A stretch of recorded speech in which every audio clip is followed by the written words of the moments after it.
to introduce our keynote for this year. So Lisa Campbell is the founder of Wonderful Me. If you've not been over to her stall in the marketplace yet, Wonderful Me offers training and resources to support churches, organisations and parents to care well for people, particularly around trauma, additional needs and well-being. So if you'd like to know more about what she offers, then please do go and spend some time with her later on in the day. Lisa ran some fantastic workshops at the Jordan Conference in York, so I'm really excited to hear what she's going to bring us this morning. So you're very welcome, Lisa.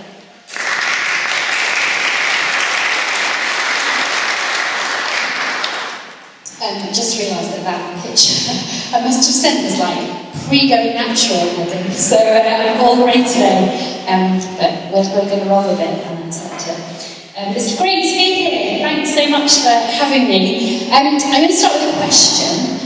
Put your hands up if you are super awake and super sociable and already have had a conversation with someone this morning that you haven't met before. Let's see, where are all the lovely introverts? We love you, we don't always get you, but we love you. Okay, keep your hands up if you've mingled and you have either asked or been asked a what question. As in, what's your role, what do you do? Not so okay, a few more peeking up, yeah, you're acting that. Brilliant, okay. We're generally pretty good at what, aren't we? And we're going to spend quite a bit of time today reflecting on our what, learning together and sharpening each other as we share a little bit of our what, our practice with each other. And what is good. We want what we do to be brilliant, because journeying with children and young people is a complete joy, a complete blast. It is a joy and a privilege. You can never know what children and young people are going to say. They keep you on your toes, and they bring insight that is refreshing and honest and often brilliantly funny. They deserve us to do a brilliant job to ensure that our what is as helpful and as effective as it possibly can be. But here's the thing, I wonder if sometimes we jump to our what too quickly. So at the beginning of today, I want to start with a different question. And my question is, why are you here? Now, I mean that in the nicest possible way, because I realise that might sound a little bit rude. What I don't mean is, why are you here? What I mean is, why are you here? It's super lovely to see each one of you, and we're really glad that you are here. But why are you here? What brought you here? What motivates you? Now, that might be something that you've thought about, it might not. But whether or not you've reflected on it before, I think it's a really important question for us to bring a little bit of curiosity to. And to help us think about that a little bit as we kick off our day, we're just going to watch, I'm hoping we're just going to watch, we're going to check the sound, but we're just going to watch a quick video from an American comedian, a guy called Michael Jr.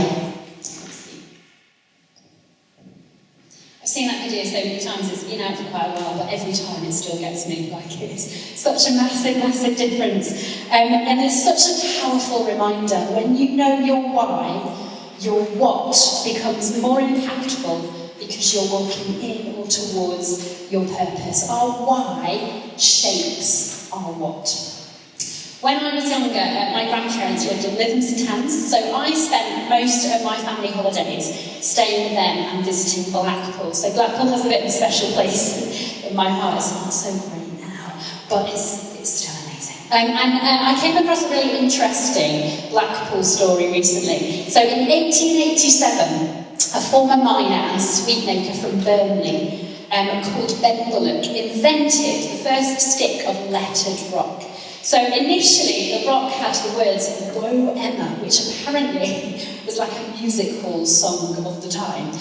But then after a family holiday to Blackpool, he kind of recognised the potential of this popular resort. So he changed the word in the middle to Blackpool, started shipping it to the beaches to be sold on little stalls, and hence became forever after the infamous Blackpool Rock. And the thing is, with Blackpool Rock, whatever the word that goes through the middle, be it woe Emma, inexplicably, or Blackpool, or whatever it is, wherever you chop into it, you find the same message running right through its core. And a little bit like a stick of Blackpool Rock, an important part of creating safe spaces in our churches where children can flourish is identifying our why and ensuring that it runs through the core of everything we do. So slice into it at any point, and what you will find is what you are all about. Our why, values that inform our practice and that shape our approaches. And the thing is, just like in that video that we've just watched, when we understand our why we do, what we're all about, it changes what we do and the way that we do it. I think for me, wonderful me are the words that might run through my metaphorical stick of rock. It's why I started doing what I do and called it Wonderful Me. I often get asked about the name. Like I'm having a meeting with a friend at the minute who's helping me shape things up a bit. It's like, how do we talk about it? Like, do I say when I'm talking to you, Wonderful You? But Wonderful Me basically comes from that brilliant verse in Psalm 139 that reminds us that we are each fearfully and wonderfully made by a loving God. And as I journey with children and young people, it breaks my heart that so few of them know the truth of that verse. So in 2023, 1 in 5 children aged 8 to 16 had a probable mental health condition. Approximately 1 in 18 preschool children may have a mental health condition. And then in September 2024, the Children's Commissioner reported that more than 500 children a day in England are being referred to mental health services for anxiety. Those stats are shocking, and they should break our heart. I'm pretty sure that they break God's heart. Each of those children are wonderfully made, God's work of art, treasured, beloved, precious, and highly valued. They're seen and they're heard and they're known by God. How can we help them feel and know the truth that they are wonderful? How can we show them that they're wonderful? Every single one of them, including the ones with challenging behaviour, the ones with additional needs, the ones that we find more challenging, they are each created by a creator God. And what a creation he has made. I love that at the minute. All the spring colours are coming up. We've had the most amazing drive over this morning, haven't we? Through, is it called Snake Pass? Anyway, it's brilliant. But in all of the kind of hedgerows and verges, the spring colours are coming up. And even if we just focus on one colour, you soon notice there are so many different types of like yellow flower. And then zoom in just on yellow flowers and take daffodils, for example. And Google apparently tells me there are 27,000 registered distinct daffodil varieties. Our God is a creative God. And we see that same beautiful creativity and diversity in the way that God made us. It still blows my mind that no two fingerprints are the same. Even identical twins have different fingerprints. Of all the billions of people who have ever lived, God has given each one of them unique fingerprints. Like creation is teeming with diversity. And if we want to enable every child to begin to recognise that they are each wonderfully made, then we need to create spaces that recognise and celebrate diversity. Spaces that understand and celebrate neurodiversity, that understand trauma and how to create safe spaces. Spaces where every child feels seen, heard and valued, where they feel safe and are able to join in and be part of what we're doing. And actually, when we do that well, we all benefit. This lovely quote from Maya Angelou, who's a great poet and teacher. She once said that diversity makes for a rich tapestry. I don't think that God made us all different to complicate life. There is a rich beauty in diversity. And I guess that's what I'm all about. That's my why. A recognition that our kids are each uniquely brilliant, but that many of them are struggling. They're hurting and they are broken. But Jesus is the lifter of heads, who repairs and restores. And I am called to join in with that. We are called to join in with that.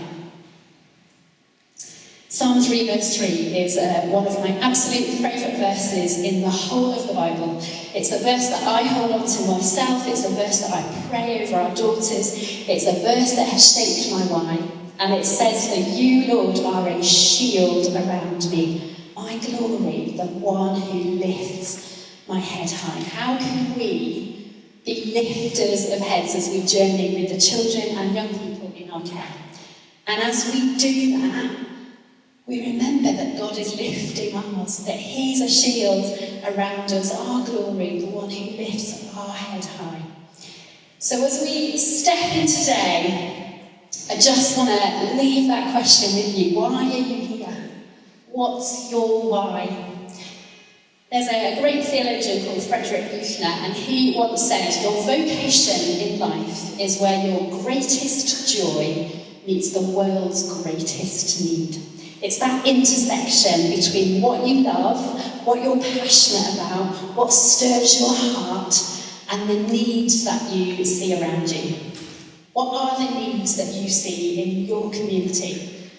And I guess will you allow God to break your heart for the things that break His? And as you do that, will you allow God to be the lifter of your head, to hear Him gently remind you that you are fearfully and wonderfully made, God's work of art, seen, known, and dearly loved. We were just singing a song earlier that said, to you our hearts are open, nothing here is hidden. And I was just wondering as I was singing that, sometimes how do I feel about that? That thought that nothing in me is hidden from God. That can feel like a really lovely thing, but it can also feel a little bit scary. Do I want God to see everything? But just that reassurance that God sees us, He sees everything, and He loves. And He sees and He lifts heads, and He sees and He pours value and grace. And so I guess I'd love for us to just pause for a moment before we jump into all that we have in this day.